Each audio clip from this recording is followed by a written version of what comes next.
আসসালামু আলাইকুম। আমি রিফাত, আমি মুন্সিগঞ্জ থেকে এসেছি। এখানে আসার আগে আমি বাড়িতে ছিলাম বেকার। পরিবার থেকে বিদেশে পাঠিয়ে দেওয়ার জন্য, বাইরে পাঠিয়ে দেওয়ার জন্য কথাবার্তা চলতেছে। তো ইটালির জন্য কাগজপত্র জমা দিছে।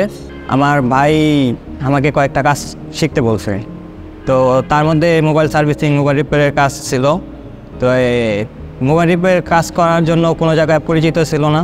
তো নতুন প্লাজে আমার এক বন্ধু থাকে, ফ্রেন্ড। তো ওরে বলছি মোবাইল সার্ভিসিং শেখা যাবো তোর এই জায়গায়।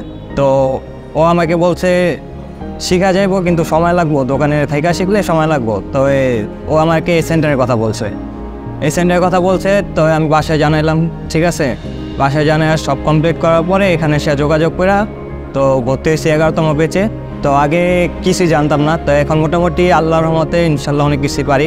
এখানে সার্কেল অনেক ভালো, অনেক সুন্দরভাবে বোঝায় সবাইকে। তো আমি এখন 11তম ব্যাচে আছি আইফিক্স ফার্স্টে।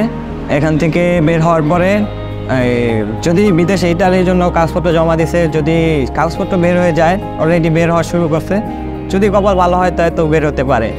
আর না বের হলে দেশেই কোনো একটা দোকান, কোনো জায়গায় দোকান দিব। সবাই আমার জন্য দোয়া করবেন ইনশাল্লাহ। আসসালামু আলাইকুম।